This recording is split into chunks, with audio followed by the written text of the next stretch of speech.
Hello everyone, this is Sakshi Vishnoi. Welcome to social school. तो इस video में हम लोग जो हमारी क्लास 11th इकोनॉमिक्स है, इसमें जो हमारी बुक है स्टैटिस्टिक्स फॉर इकोनॉमिक्स, इसमें जो हमारा चैप्टर है मेजर्स ऑफ सेंट्रल टेंडेंसी, उसकी डिटेल्ड एक्सप्लेनेशन का पार्ट 1 हम लोग देखने वाले हैं। नाउ स्टूडेंट्स, लास्ट वाले चैप्टर जो था हमारा, वहां तक हम लोगों ने डेटा को प्रेजेंट करना सीख लिया है, राइट। फर्स्ट स्टेज क्या थी हमारी कि जो है डेटा को कलेक्ट करना है, उसके बाद में डेटा को हमें ऑर्गेनाइज करना है, एंड देन आफ्टर दैट जो है हम डेटा को प्रेजेंट करेंगे। प्रेजेंटेशन तक चीजें हो गई है। आई होप सो कि आप लोगों ने जो है प्रेजेंटेशन तक का जो है अपना जो पार्ट है ऑफ स्टैटिस्टिक्स ये कर लिया है कंप्लीट। नाउ इस पर्टिकुलर लेक्चर से हम लोग स्टार्ट करेंगे जो आपका मेजर्स ऑफ सेंट्रल टेंडेंसी है। बेसिकली जो आप लोग बोलते हो ना स्टैटिस्टिक्स में न्यूमेरिकल्स, वो न्यूमेरिकल्स इसी में आने वाले हैं। एंड बिलीव मी, बहुत इजी चैप्टर है, आप लोगों को बहुत मजा आएगा इस चैप्टर को कंप्लीट करने में। स्टार्ट करते हैं, 1 बाय 1 चीजों को देखते चलेंगे एंड जो है हर एक चीज प्रॉपरली अच्छे से डिटेल मैनर में समझते हैं। So we'll go with the meaning क्या होता है, then objective and function of averages क्या है, requisites of a measure of central tendency, क्या जरूरत है सेंट्रल टेंडेंसी की, अर्थमेटिक मीन क्या होता है, प्रॉपर्टीज ऑफ अर्थमेटिक मीन क्या है, then combined corrected weighted mean, median quartiles and mode. ये कुछ चीजें हैं जो कि हम लोग इस पर्टिकुलर चैप्टर में देखने वाले हैं। सबसे पहले आते हैं कि इसका मतलब क्या होता है, that is measures of central tendency होता क्या है। ठीक है, देखो सबसे इंपॉर्टेंट इसका जो टर्म है, मतलब पूरा जो चैप्टर का नाम है ना, उसी से इसके मतलब पर चलते हैं। That is measures of central tendency. ये जो सेंट्रल टेंडेंसी है ना, इसे आप लोग एवरेजेस भी बोल सकते हो। ठीक है, दैट इज जो है ये एवरेजेस भी होते हैं। क्या है सेंट्रल टेंडेंसी? मेरे पास में एक डेटा है, all right, let's take for an example, ये कुछ जो है मेरे पास में एक डेटा गिवन है। अब इस डेटा को मैं ऐसे ही पूरा अगर नाम से बोलूंगी, मतलब एक एक नंबर से बोलूंगी, तो शायद आप लोगों को इतना समझ में ना आए। ठीक है, ये है कुछ एजेस हमारे पास में, all right, ages of, let's take for an example workers. एक कोई कंपनी में जो वर्कर्स के एज है वो ये गिवन है। अब मैं आपको बोलूं 23, 24, 25, 26, 27, 28, 29, 30, ये सारी एजेस जो है वो हमारी जो है कंपनी में अवेलेबल है। तो आपको इतना ज्यादा जो है ना, मतलब आप उससे जो बहुत ज्यादा रिजल्ट या बहुत ज्यादा कंक्लूजन नहीं निकाल पाओगे। लेकिन इफ आई से कि ऑन एन एवरेज अगर हम लोग बोले तो हमारी कंपनी में जो है 25 या 26 जो एज है उसके लोग आपको मिलेंगे एवरेज। ठीक है, एवरेज एज बोली है, ऑल राइट। तो दैट मीन्स कि एवरेज अगर मैं बोल रही हूँ 26, तो बाकी सारे नंबर इसके आसपास वाले ही होंगे। ठीक है, ये जो 26 है ये इन सारे नंबर्स को क्या करने वाला है, रिप्रेजेंट करने वाला है। और ये एक जो है सेंट्रल टेंडेंसी, और वील से कि एक कोई सेंट्रल वैल्यू है। ठीक है, this is basically measures of central tendency and this is basically जिसे हम एवरेजेस भी कहते हैं। ऑल राइट, नाउ ये जो मेजर्स ऑफ सेंट्रल टेंडेंसी ना, इसमें मेजरली 3 चीजें आती है, that is mean, median and mode, जो कि आप लोगों ने शायद आपकी प्रीवियस क्लासेस में जो है मैथ्स में पढ़ा भी होगा। ठीक है, मीन, मीडियन, मोड, ये चीजें आप लोग पहले भी पढ़ चुके हो, बस उसी को हमें यहाँ पर पढ़ना है। उसमें कोई जो है ना, कोई अपर एज नहीं है, वो वही सेम जो कॉन्सेप्ट है वो उठा के हमें यहाँ पर पढ़ने रहेंगे। ठीक है, तो चलिए एक बार प्रॉपर इसका मीनिंग देखें।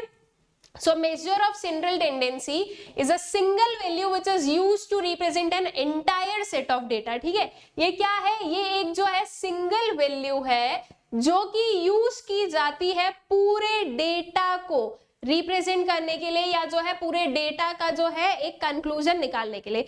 जैसे कि अभी मैंने आप लोगों को एक लंबे से जो है वेरियस नंबर्स दिए थे, उसमें से एक सिंगल वैल्यू जो है वो उस पूरे डेटा को क्या करने वाली है, रिप्रेजेंट करने वाली है। ठीक है, दैट इज बेसिकली आपके जो है मेजर्स ऑफ सेंट्रल टेंडेंसी। ठीक है, कैसे बोलोगे आप, that it is a single value, also known as average और मेजर्स ऑफ लोकेशन। इसे जो है हम एवरेज या फिर मेजर्स ऑफ लोकेशन भी कहते हैं, कि ये आपको एक लोकेशन भी बता रहा है। ठीक है, अब लोकेशन वाला कौन सा पर्टिकुलर मेजर होता है वो इसमें से we'll C. The following 3 principal measures are widely used in statistical analysis, that is arithmetic mean, median and mode। ठीक है, तो mean, median, mode ये 3 जो है हमारे पास में है, इन तीनों को हम लोग जो है डिटेल में अच्छे से पढ़ने वाले हैं, इसलिए मैं अभी यहाँ पर आप लोगों का ज्यादा टाइम नहीं लूंगी, इन्हें वन बाय वन जो है हम लोग प्रॉपरली डिटेल में पढ़ेंगे। Now, a measure of central tendency is a summary statistic that represents the central point or typical value of a data sheet। ठीक है, जो measure of central tendency वो क्या है, वो एक समरी है पूरे आपके डेटा की, जो कि रिप्रेजेंट करता है एक सेंट्रल पॉइंट को या फिर कोई टिपिकल वैल्यू को। ठीक है, या तो जो है पूरे डेटा का जो सेंट्रल पॉइंट है वो आपको पता चलेगा, दैट इज बेसिकली मीन से आपको पता चलता है, या फिर कोई टिपिकल वैल्यू, ठीक है, कोई इंपॉर्टेंट वैल्यू, कोई इंपॉर्टेंट मेजर जो है वो आपको पता चलेगी थ्रू दीज योर जो है measures of central tendency. These measures indicate where most values in a distribution fall and are also referred to as the central location of a distribution। ठीक है, तो ये जो मेजर्स है ये क्या इंडिकेट करते हैं, ये इंडिकेट करते हैं कि आपके जो मेजर वैल्यूज है डिस्ट्रीब्यूशन के वो कहां पर फॉल कर रहे हैं, और जो है इनका जो सेंट्रल लोकेशन है या जो भी डिस्ट्रीब्यूशन है उसकी एक जो सेंट्रल मोस्ट वैल्यू होगी वो कौन सी होगी। ठीक है, तो बेसिकली ये जो पॉइंट्स है ना, ये जैसे जैसे आप कुछ क्वेश्चंस करोगे, मीन मीडियन मोड को पढ़ोगे, तो आपको और ज्यादा जो है क्लियर होते जाएंगे। ठीक है, Now what are the objectives और functions of averages? That is averages से जो है हम क्या चीज को like क्या फंक्शन ये परफॉर्म करते हैं, क्या ऑब्जेक्टिव इनका होता है, इस चीज को समझते हैं। तो सबसे पहले to present huge data in a summarized form. जो आपका एवरेजेस है वो क्या कर रहे हैं, वो आपके डेटा को एक सिंगल यूनिट में, एक सिंगल जो है वैल्यू में रिप्रेजेंट करते हैं। तो जो वास्ट डेटा होगा उसे भी हम एवरेजेस के थ्रू क्या करते हैं, एक सिंगल यूनिट में रिप्रेजेंट करते हैं, राइट। तो this is what, this is actually आपका ये कि to represent huge data in summarized form. ठीक है, जो बहुत ही ह्यूज डेटा है उसको समराइज्ड फॉर्म में प्रेजेंट करना, this is the function of your central tendency. ठीक है, so it is very difficult to grasp large number of numerical figures. Averages summarizes such data into a single figure which makes easier to understand and remember। ठीक है, which makes it easier किस चीज के लिए, समझने के लिए और याद रखने के लिए। ठीक है, तो जो है जो आपके एवरेजेस हैं वो आपके ह्यूज डेटास को सिंगल यूनिट में एक समराइज्ड फॉर्म में जो हमें शो करते हैं। Then to make comparison easier, comparison easier हो जाएगा। फॉर एन एग्जांपल मान लो मैं ये बोलूं कि क्लास 11th ए ने कितने जो है परसेंटेजेस स्कोर किए और 11th बी के कितने परसेंटेजेस हैं। अब 11th ए में मान लो we have 40 students, 11th B में भी वी हैव 40 स्टूडेंट्स। ठीक है, अब अगर मैं एक एक बच्चे का कंपैरिजन करूंगी तो क्या वो हो पाएगा, नहीं। क्या कर ले हम जो है क्या ये कर सकते हैं कि 11th ए के जो एवरेज परसेंटेज है will take it out, 11th B के जो एवरेज परसेंटेजेस हैं हम उन्हें निकाल लेंगे, और अब हम एवरेज परसेंटेजेस के बेसिस पर बता पाएंगे, कंपेयर कर पाएंगे कि किसने ज्यादा अच्छा जो है परफॉर्म किया है। ठीक है, तो जो आपके एवरेजेस हैं वो कंपैरिजन क्या करते हैं, इजियर करते हैं। ठीक है, कंपैरिजन को इजी बनाते हैं। All right, so averages are very helpful for making comparative studies as they reduce the mass of statistical data to a single figure। ठीक है, जो averages हैं वो एक comparative study जो है ये बनाने में हमें help करते हैं। और ये कैसे help कर रहे हैं, क्योंकि ये जो है mass of statistical data, जो बहुत ही big huge statistical data है, उससे एक single figure में जो है reduce कर देते हैं। ठीक है, then to help in decision making, जो आपके एवरेजेस है वो डिसीजन मेकिंग में भी हेल्प कर रहे हैं। कैसे, देखो आपका एक जो ह्यूज सा डेटा था जिसे आप पढ़ नहीं पा रहे थे, जिससे आप कुछ एनालिसिस गेन नहीं कर सकते हो, जब उसको आपने एक सिंगल यूनिट में निकाला तो अब आप क्या कर सकते हो, अब जो है आप आपकी जो भी लाइक उससे एनालिसिस है या हम ये बोले कि उससे जो है आपके जो भी रिजल्ट्स हैं, कंक्लूजन्स है, वो आप ड्रॉ कर सकते हो। So accordingly this will help you in making decisions. ठीक है, so average provides such values which becomes a guidelines for decision makers. Most of the decisions to be taken in research और planning are based on the average value of certain variables. ठीक है, average values पर ना बहुत सारे काम चलते हैं। एवरेज वैल्यूज एक बहुत जरूरी हो भी जाती है, ठीक है, क्योंकि क्या होता है ना कि एग्जैक्ट फिगर्स बताना तो इजी नहीं है, तो ऑन एन एवरेज जो है ना चीजें शो की जाती है, ठीक है। Then to know about the universe from the sample. So averages also help in obtaining an idea of a complete universe by means of a simple data. The averages of the sample presents a clear picture of the averages of the population. ठीक है, अब sampling क्या होता है, sample data क्या होता है, ये हम लोग ऑलरेडी अपना जो चैप्टर नंबर 2 था कलेक्शन ऑफ डेटा उसमें पढ़ चुके हैं। तो जो एवरेजेस है वो सैंपल डेटा पर भी तो यूज हो सकते हैं ना, ऐसा थोड़ी नहीं कि उनको पूरी पॉपुलेशन चाहिए। तो एवरेजेस जो है वो सैंपल डेटा पर यूज हो सकते हैं, और उस पर्टिकुलर सैम्पलिंग जो भी आपके पास में इंफॉर्मेशन आई है उसको और जो है फर्दर समराइज करके हम सिंगल फिगर्स में भी जो है अपने आंसर्स को बता सकते हैं, ठीक है। तो एवरेज जो है वो आपको इस चीज में क्या करेगा, हेल्प करेगा। ऑल राइट, कि जो एवरेज है उससे आप यूनिवर्स का पता लगा सकते हो फ्रॉम दी सैंपल, ठीक है। इट इज बेसिकली कि अगर सैंपल रिप्रेजेंटेटिव है तो सैंपलिंग डेटा या सैंपलिंग जो यूनिट्स है उनसे जो आपको इंफॉर्मेशन मिली है, उनसे जो आप लोगों ने जो चीजें समझी है, उससे जो है आपके यूनिवर्स की पूरी कैरेक्टरिस्टिक्स को पता लगाया जा सकता है, ठीक है। Then to trace precise relationship को ट्रेस करने में भी जो है एवरेजेस आपकी हेल्प करते हैं। So averages becomes essential when it is desired to establish relationship between different groups in quantitative terms, ठीक है। जो डिफरेंट ग्रुप्स है अगर उनके बीच में हमें क्वांटिटेटिव टर्म्स में कुछ रिलेशनशिप निकालना है तो हम ये चीज कर सकते हैं। अब इसको थोड़ा सा समझते हैं, जैसे कि फॉर एन एग्जाम्पल आप लोगों ने माइक्रो इकोनॉमिक्स पढ़ी है, ठीक है, लॉ ऑफ डिमांड पढ़ा है। अगर नहीं भी पढ़ा है तो मैं थोड़ा सा यहाँ पर एक्सप्लेन कर देती हूँ जिससे आपको क्लैरिटी रहेगी। लॉ ऑफ डिमांड बेसिकली ये बोलता है कि जब भी किसी भी कमोडिटी की प्राइस बढ़ेगी तो उसकी जो डिमांड है वो कम हो जाएगी, ठीक है, और अगर उसकी प्राइस कम होगी तो उसकी डिमांड जो है दैट विल इंक्रीज। ये रिलेशनशिप कैसे स्टैब्लिश हुआ, with the help of statistics, ठीक है, with the help of averages and all। averages से हमें पता चला कि अच्छा ऑन एन एवरेज जो है प्राइस इंक्रीज हुआ है, डिक्रीज हुआ है, ठीक है। फिर ऑन एन एवरेज जो डिमांड है वो इंक्रीज हुई है, डिक्रीज हुई है, इन दोनों के बीच में क्या रिलेशनशिप है हमें फिर उसमें समझ में आया, ठीक है। तो ये जो आपके मेजर्स ऑफ सेंट्रल टेंडेंसी है, जो एवरेजेस है, वो हेल्प करते हैं इस चीज को ट्रेस करने में कि क्या रिलेशनशिप है आपके वेरियस जो है वेरियस व्हील से वेरियस ग्रुप्स के बीच में, ठीक है, वेरियस जो आपके पास में वेरिएबल्स हैं उनके बीच में, ठीक है, कैसा रिलेशनशिप है, क्या रिलेशनशिप है, ये हम बता सकते हैं। और जब भी रिलेशनशिप आपके क्वांटिटेटिव टर्म्स में बताया जाता है तो वो बहुत ही ज्यादा क्या हो जाता है, बहुत ही ज्यादा जो है ना व्हील से कि रिप्रेजेंटेटिव हो जाता है, ठीक है। जब तक हम क्वालिटेटिव टर्म्स में बताएंगे ना कि अच्छा ये इंटेलिजेंट है इसलिए इसके मार्क्स अच्छा आ रहे हैं, तो वो चीज नहीं होगी, ठीक है। मतलब मार्क्स अच्छा आ रहे हैं तो ये इंटेलिजेंट होगा, अब वो उस पर जो है ना आप एनालिसिस नहीं बता सकते हो। लेकिन अगर वही चीज को आप कुछ जो है डेटा के साथ में, या डेटा है उससे क्वांटिटेटिव डेटा के साथ में बताओगे तो आपको समझ में आएगा।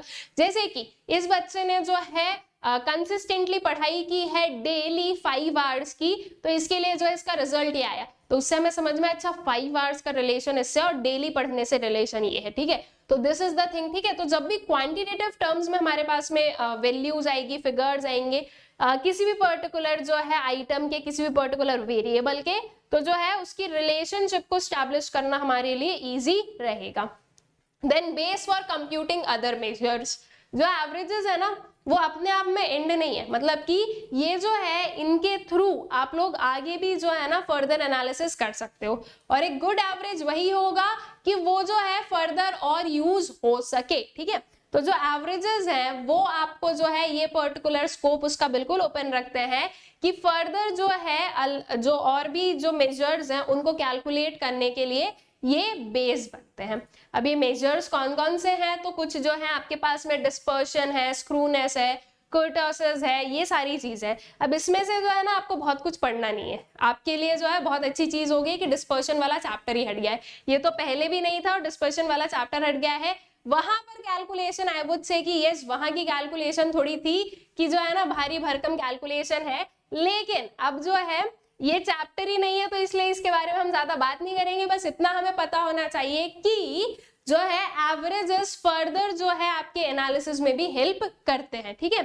सो averages offer a base for computing various other measures like dispersion, screwness, kurtosis that help in many other phases of statistical analysis. ठीक है, देन आते हैं कि क्या क्या टाइप्स ऑफ एवरेजेस हैं. तो basically we have mathematical averages, positional averages and commercial averages. Mathematical averages की बात करें तो अरिथमेटिक मीन है, ज्योमेट्रिक मीन है एंड हार्मोनिक मीन है. हमें क्या पढ़ना है, तो हम लोग पढ़ेंगे अरिथमेटिक मीन को. ठीक है, सिर्फ अरिथमेटिक मीन को पढ़ेंगे. उसके बाद में पोजिशनल एवरेजेस है, that is median and mode. ये बेसिकली आपको जो है पोजीशन बताते हैं. ठीक है, ये आपको कोई फिगर नहीं बता रहे, ये पोजीशन बताते हैं कि अच्छा on 5th place that is median. ठीक है, 7th प्लेस वाला इज मोड, इस टाइप से. ठीक है, so these are basically positional averages. And फिर आता है हमारे पास में कुछ commercial averages, that is moving average, progressive average and composite average. इसे पूरे को हमें अवॉइड करना है. ठीक है, हमारी जो स्टडी है उसके अकॉर्डिंग हम मीन मीडियन को पढ़ेंगे और मतलब मीडियन मोड और मीन को जो है हम लोग पढ़ेंगे. ठीक है, इन्हें हम लोग आगे आने वाले जो हमारे लेक्चर्स रहेंगे उसमें देखेंगे. अभी उसके पहले जो इसका दूसरा टॉपिक है उस पर चलते हैं, that is requisites of a measure of central tendency. Requisites का मतलब क्या है, what are the required, what are the essential things. ठीक है, तो what are the essential things of the measures of central tendency, उसे देखते हैं. सॉरी, कि अगर हम लोग कोई भी पर्टिकुलर जो है एवरेज को फाइंड आउट कर रहे हैं तो उसमें क्या क्या चीजें होनी चाहिए ताकि हमारा जो एवरेज है वो एक बहुत ही अच्छा एवरेज बन सके. सो सबसे first is what, rigidly defined. ठीक है, रिजिडली डिफाइंड का मतलब क्या होता है, उसका मतलब ये होता है कि आपका जो एवरेज है ना, मैंने बोल दिया 54 इज द एवरेज. ठीक है, ये मैंने बोला एवरेज है. ऑल राइट, तो अब ये जो एवरेज है ना, ये नहीं कि कोई फैक्टर है और उसकी वजह से ये एवरेज चेंज हो गया और अब ये बोलते नहीं अब तो मैं 55 हो गया. ये रिजिडली डिफाइंड नहीं होता है. रिजिडली डिफाइंड इज आप प्रॉपर्ली बताओ आपने जो है इसको कैसे निकाला है. ठीक है, प्रॉपर सही मेथड से इसको फाइंड आउट करो, प्रॉपर फॉर्मूला बताओ और सबके लिए इट नीड्स टू बी 54. ये नहीं कि किसी के लिए 54 हो गया, किसी के लिए 56 हो गया, उसे हम रिजिडली नहीं बोलेंगे. रिजिडली क्या है कि सभी के लिए ये पर्टिकुलर जो है एक डेटा से जो भी हमारा एवरेज निकला है दैट इज 54, सभी के लिए 54 है. प्रॉपर फॉर्मूला आपने यूज किया है जिसका जो है सभी लोग जो है उसको फाइंड आउट करके देख सकते हैं. ठीक है, so an average should be clear and rigid so that there is no confusion and there is one and only one interpretation. ठीक है, सिर्फ और सिर्फ एक इंटरप्रिटेशन होना चाहिए. ये नहीं कि 54 से जो है ना हम 10-15 मतलब निकाल रहे हैं, 54 का मतलब जो है वो एक ही निकलना चाहिए. This is rigidly defined. ठीक है, ये सब्जेक्टिव नहीं होना चाहिए कि सब हर एक पर्सन की मर्जी से जो है उनका अलग अलग मतलब निकाल लिया. This is not the correct thing. Preferably, it should be defined by an algebraic formula so that the average computed from a set of data by anybody remains the same. ठीक है, ये जो है प्रेफरेबली कहाँ से हमें ये चीज देखनी चाहिए, तो ये जो है एक एल्जेब्रिक फॉर्मूला के थ्रू डिफाइंड होना चाहिए.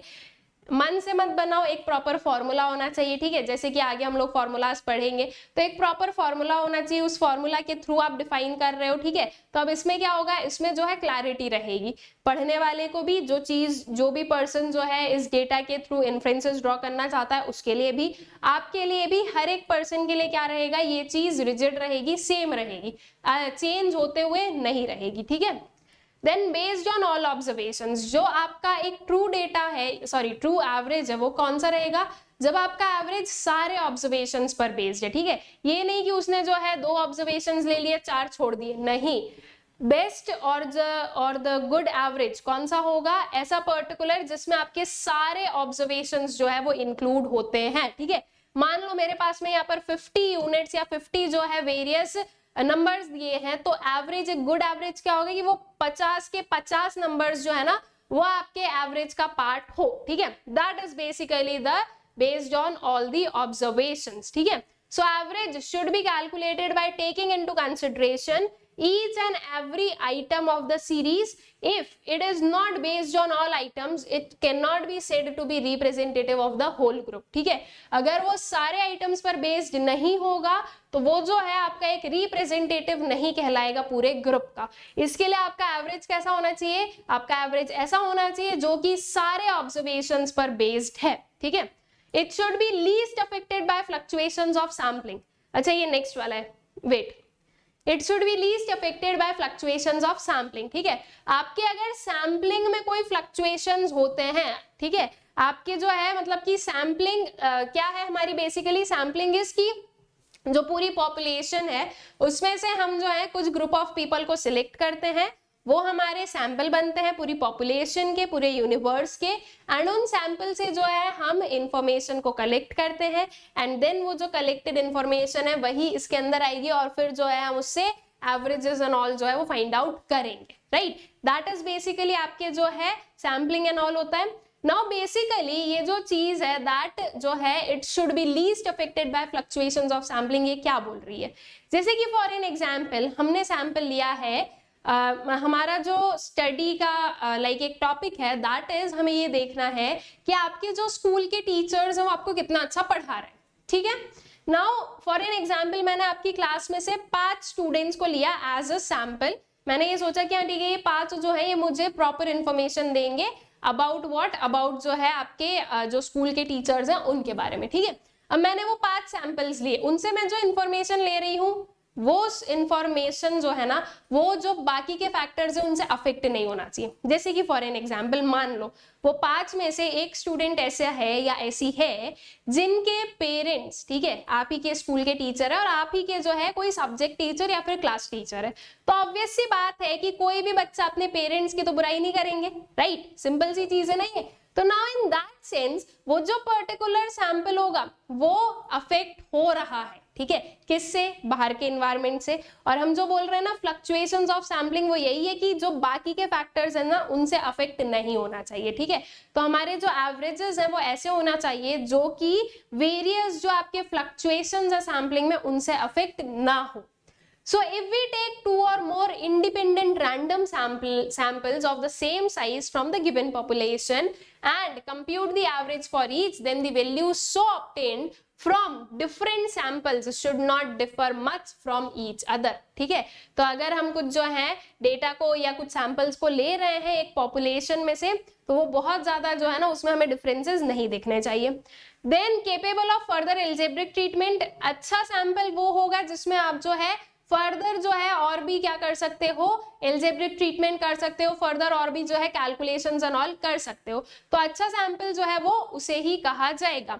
तो average should be capable of further mathematical and statistical analysis to expand its utility, ठीक है। एक अच्छा एवरेज क्या होगा, एक अच्छा एवरेज वो होगा जिसमें कि जो है फर्दर मैथमेटिकल या फिर जो है स्टैटिस्टिकल एनालिसिस पॉसिबल हो, ठीक है।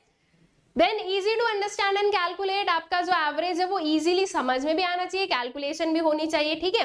तो ये कैलकुलेशन और जो है अंडरस्टैंडिंग दोनों में जो है आपके एवरेज शुड बी इजी, कि आप उसको इजीली फाइंड आउट भी कर सको और जो है समझने वाला उसको समझ भी पाए।